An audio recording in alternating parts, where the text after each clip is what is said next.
a couple of years ago now. We were in a restaurant and we needed her to walk over and get a napkin from like 10 feet away. She wasn't going to be out of our sight or anything like that, but she had to ask somebody for it. And just, she wouldn't do it. And it was like a half hour and she's like coming back to us in tears, like, I can't ask. And just kind of in that moment realizing, okay, if we want our kids to be able to have confidence, we need to teach them courage. And it's not something that's going to come naturally. It comes naturally to our son. He's not afraid of anything. Well, it comes naturally to you. But they received my genes too, so they don't have full confidence. So, and I guess, I don't know, recognizing those things in ourselves that are like, if we want this characteristic to be in our kids, we got to teach it. Can you start by sharing some of the family values that you have as a family and as you parent? What drives you as a family and as parents? I feel like generosity is something that's really big for us. But as far as like practically boiling down like how we live our lives, we try to have our kids be in only one activity at a time. And it's not because we want to limit what they do, because we think there are a ton of really great activities out there, but we don't want to be the family that's constantly running from thing to thing. And for us, that's 2 kids. That's already 2 things a week that we have to be running to. Right. But it allows us margin in our lives to be doing some of the other things that we feel are important and hopefully are leaving a legacy and creating a purpose for them. Right. So it's not just I can dance or I can play piano, but we really spent our time together and traveling together, and we're excited to do mission trips with our kids, be able to do things together. Yeah. I think another one, and we didn't even talk about this before, but we really value experience over stuff. Yeah. And we try really hard when we give gifts or when we think about spending our budget and things like that, we try to prioritize things that are going to bring us together as a family, things that we can do together. And actually, we were just having a conversation with our next door neighbors a couple of weeks ago, and they now have 3 grown sons, and they said when they take vacation, that's the one thing that they didn't budget for. They just said, we're just going to do vacations in a way that our kids love being on vacation with us. Right. And so there was no budget. There's no budget on vacation while they were on vacation. Yeah. And they said, we'll budget everything else in our life to provide us the margin to be able to do that and really prioritize that experience. And I think that to me, I mean, it's not something we came up with. It's something that we've heard even recently, and to me, it's a really cool thing. Yeah. Something we try to do is to draw out kindness in our kids. So quite often when we pick them up from school and get them home, we will ask, what was something you did that was kind for someone today? And that's really fun to see at their young ages. Yep. You know, it could be, I shared my pencil with someone. Right. And we think that's great, and that can be celebrated.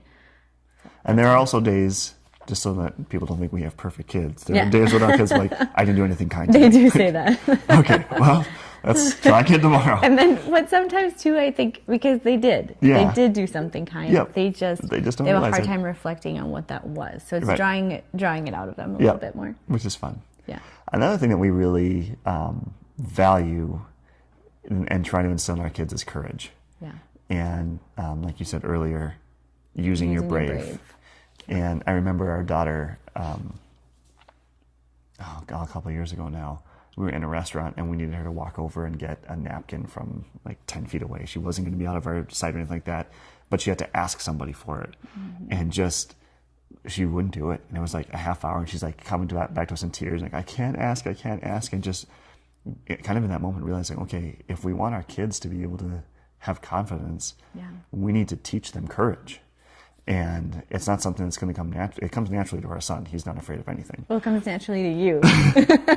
But they received my genes too, so they don't have full confidence. So, and I guess, I don't know, recognizing those things in ourselves that are like, if we want this characteristic to be in our kids, we got to teach it. And courage is, to us, it's going to be the thing that that creates world changers in them, because they'll be the ones who can stand up to a bully, or they'll be the ones who can step out and say, no, this is wrong, Right. when there's injustice around them. Yep. And We that already know starts- they're going to be stubborn. They're so going to be stubborn. If they'll just be stubborn for the right things, Yep. then we're doing a pretty good job. Yeah, it just takes courage to, Yeah. to get there. Awesome. Thank you for sharing. Well, if you can also sum up in maybe 3 pieces of advice for parenting, what would you say to parents who have younger children and are looking to raise their children in such a way that you are as well? What advice would you give to parents now? Well, understand that each kid is different. Yeah. And if you have one child, understand that your one child is different than everybody else's children. And it takes a lot of energy to customize your parenting to each kid. And things don't have to be fair, but they won't understand when it's not fair. Right. Or they'll think it's unfair when it actually is fair. So understanding that each kid is different, I think, is one thing. Yeah. Man, I just think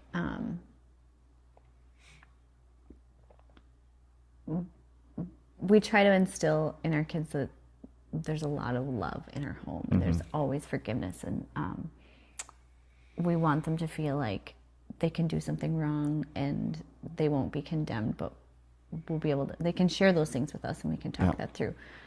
But that takes practice, and sometimes that takes us even having to say that we were wrong and modeling that for them. You know, there are days when you do feel like you have a short temper and you don't have the right tone and you didn't say things the way you wanted to.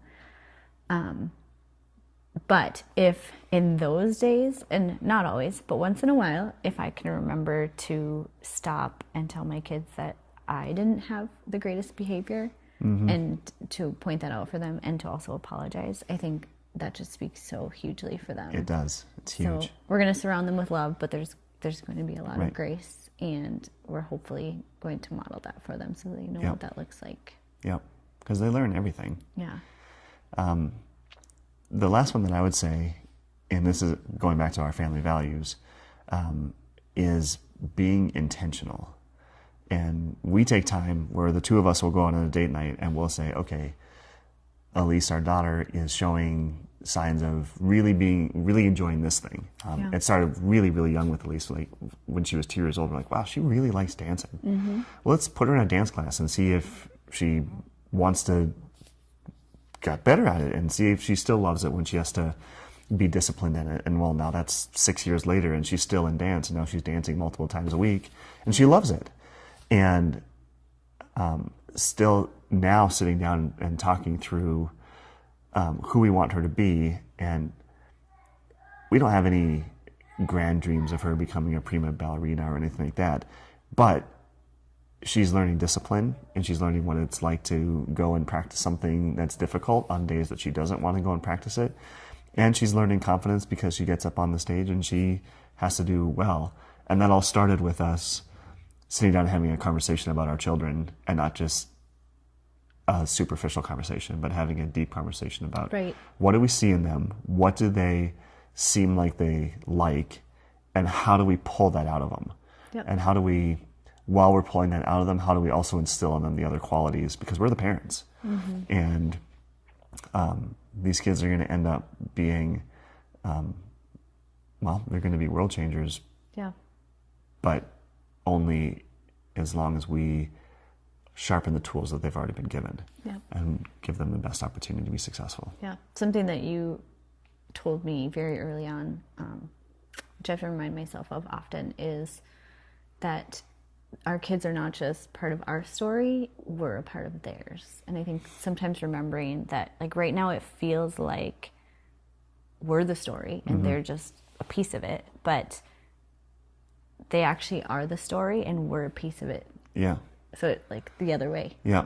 Which sometimes I can't even wrap my head around that. Yeah. Like this is their story. Right. And someday they'll be sitting here talking about how they were parented, or Right. just keeping perspective I in know. all things. Yeah. Yeah. And they go so quick. I know it's going to go too fast. Wow, you guys, that is amazing. Thank you so much for sharing your hearts, your wisdom, your honesty with us. Are there any other thoughts, any other pieces of advice that maybe we didn't cover that you can think of? There's one more thing. And we have this thing in our house. I tell everybody who lives in our house, so Amber and our 2 kids, that they're my favorite. But everybody knows that Amber's actually my favorite. Yeah. And we joke about it a little bit, my daughter and I. She goes, yeah, I know that I'm your favorite, but Mommy's actually your favorite. And for me, it's true. And I, as the father in this home, I want my kids and my wife to all know very, very specifically that she's my favorite. And that when push comes to shove, I'm gonna get her back. And our kids are not gonna divide us. That if I have to side with somebody, I'm gonna side with their mom. And it doesn't mean that we agree 100% on everything, Right. but I don't know. I want my kids to grow up knowing that their dad's favorite person in the world was their mom. And I think that if I can do anything, that's the one legacy that I want to pass on to our kids. Yeah.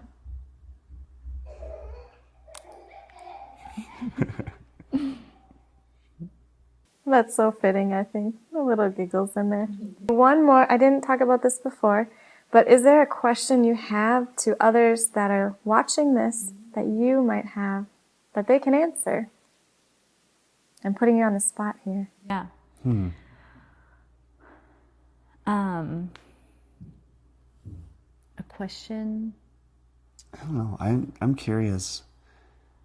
What is it that people are challenged with?